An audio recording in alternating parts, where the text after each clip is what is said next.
परमात्मा की जय। सदगुरु बंदी छोड़ कबीर साहिब की जय। सभी संतों की जय। सभी भक्तों की जय। आज के आनंद की सकल अंश को बंदगी साहेब बंदी सतनाम।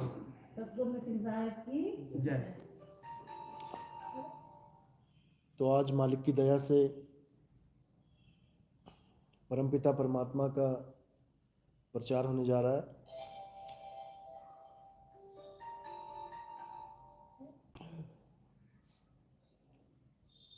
जब से ये संसार बना है, ये जगत बना है, तब से सब जीव मुक्ति की तरफ, शांति की तरफ भाग रहे हैं।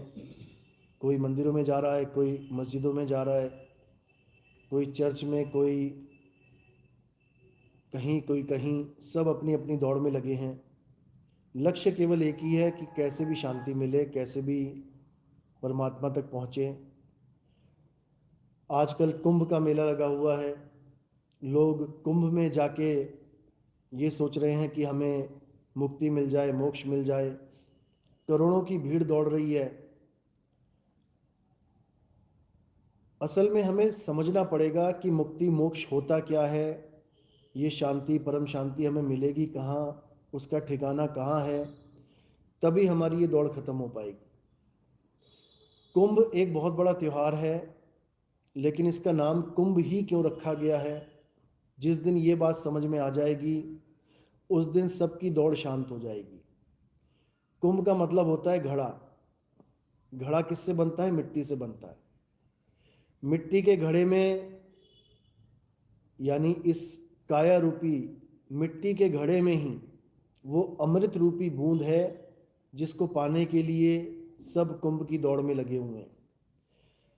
देवताओं को भी इसी कुंभ रूपी, जैसे कलश बोल देते हैं, दिखाया गया कि देवताओं को जो अमृत मिला वो कलश में से मिला। और मिला कैसे? समुद्र मंथन से मिला। किसी समुद्र में अमृत नहीं छुपा होता है। समुद्र का मतलब, समुद्र मंथन का मतलब ज्ञान का मंथन है। जब आप ज्ञान रूपी समुद्र को मथोगे तब आपको समझ में आएगा कि उसी मंथन में आपको कैसे अमृत मिल सकता है।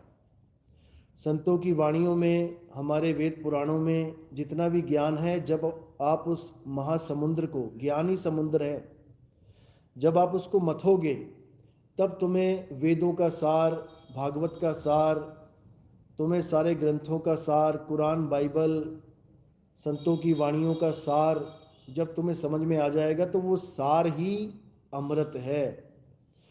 और वो अमृत की बूंद कहाँ है? वो इसी कलश में है। यानी हमारी काया रूपी कुंभ में ही वो अमृत है। लेकिन हम अपनी काया के, अपने इस कुंभ के अमृत को नहीं ढूंढ पाते, हम दुनियावी कुंभ में दौड़ पड़ते हैं। चलो अच्छी बात है, क्योंकि कम से कम हम कुछ तो कर रहे हैं। किसी भी मंदिर मस्जिद जाना, गुरुद्वारे जाना कोई बुरी बात तो होती नहीं है, अच्छी बात है, क्योंकि वो भी हमारी प्राथमिक पाठशाला है। जैसे बच्चे ABCD पढ़ते हैं, A for Apple, B for bat पढ़ते हैं, C फॉर कैट पढ़ते हैं, और उनका एप्पल, बैट, कैट उनकी किताब में ही होता है। उन्होंने कभी जीवन में एप्पल का पेड़ ना देखा, लेकिन फिर भी वो किताब में उस एप्पल का पेड़ देख लेते हैं। यहाँ तक कि कई ऐसे लोग हैं जिन्होंने आज तक सेब का पेड़ देखा ही नहीं होगा, क्योंकि सेब यहाँ वहाँ मिलता ही नहीं है। सेब का पेड़ कहाँ मिलता है? ये ऊंचे ऊंचे पहाड़ों पे जहाँ खूब बर्फ़ पड़ती है वहाँ पे होता है। सेब तो सबने खा लिए, लेकिन सेब का पेड़ बहुत कम लोग देख पाते हैं पूरे जीवन में। इसका मतलब ये नहीं कि सेब का पेड़ नहीं होता, होता है, लेकिन उसका एक स्थान अलग है। इसी प्रकार बच्चे A for Apple, B for bat पढ़ते हैं, तो उनका एप्पल, बैट, कैट सब किताब तक ही सीमित होता है। वो शेर भी पढ़ते हैं, वो जेब्रा भी पढ़ते हैं, जिराफ भी पढ़ते हैं, लेकिन ऐसे कई लोग होंगे जिन्होंने पढ़ा तो सब कुछ, लेकिन बिना देखे इस जीवन से चले गए। आप खुद देखो कि आपने जिराफ कितनी बार देखा है, आपने जेब्रा कितनी बार देखा है। आपने भले टीवी में देख लिया हो, लेकिन आप असलियत में नहीं देख पाते जल्दी।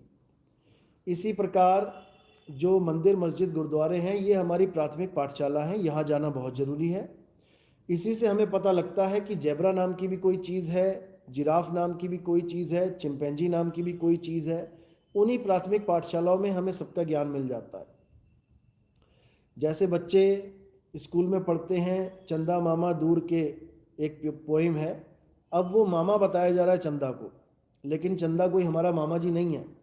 लेकिन बचपन में हमें यही पढ़ाया जाता है ताकि हमारे भाव बन सकें, सारी सृष्टि को हम अपना अपना परिवार मान सकें। इसी प्रकार धरती को माँ बता दिया गया। अब अगर धरती हमारी माँ है तो हम इसी माँ के ऊपर बम फोड़ रहे हैं। दूसरे देशों में हम परमाणु बम फेंकने की स्कीमें बना रहे हैं, तो है तो हमारी माँ है, हमने अपनी माँ का ही कत्ल करने का इंतजाम बना लिया है। तो कहने का मतलब वो प्राथमिक पाठशाला है, लेकिन सारी उम्र प्राथमिक पाठशाला में ही नहीं रहना है, हमें आगे बढ़ना है। कुंभ में जाना कोई बुरा नहीं है, जाओ, बहुत अच्छी बात है, लेकिन हमें जो असली कुंभ है वहाँ तक पहुँचने का ज्ञान भी प्राप्त करना चाहिए। और असली कुंभ कहाँ है? ये हमारी काया ही कुंभ है। इसी कुंभ में जब हम ज्ञान का मंथन करेंगे तो हमें अमृत की बूंद यहीं मिलेगी। और अमृत की बूंद कहाँ है उसका भी इशारा संतों ने बता रखा है, कहीं दूर जाने की जरूरत नहीं है, क्योंकि वाणियों में हर भेद छुपा हुआ है। वाणियों में ये रहस्य छुपा हुआ है, वाणियों में हर चीज़ बताई गई है, लेकिन केवल विवेकी हंस ही उसको पकड़ पाते हैं। अविवेकी ऐसे ही जीवन जी के चले जाते हैं। तो वाणियों में अमृत कहाँ बताया है? नानक साहब कह रहे हैं, 9 द्वार नहोदर फीके और रस अमृत 10वें चुईजे।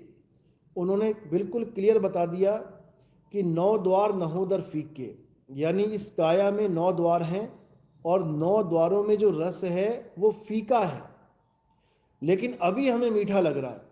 9 द्वारों में क्या है? आँख, कान, नाक, मुख, लिंग, गुदा। तो इन्हीं में जितने भी रस हैं, ये सब, इन रसों में सारा संसार फंसा हुआ है, क्योंकि इसको मीठा मान रहा है। लेकिन असल में इन रसों को महाफीका बोला गया। 9 द्वार नहोदर फीके, रस अमृत 10वें चुईजे। जो असली अमृत रस है वो कहाँ है? वो 10वें द्वार पे है। लेकिन 10वें द्वार पे कैसे मिलेगा, क्या प्राप्ति का साधन है, ये असली भेद ना पता होने के कारण जीव बेचारा भटक जाता है।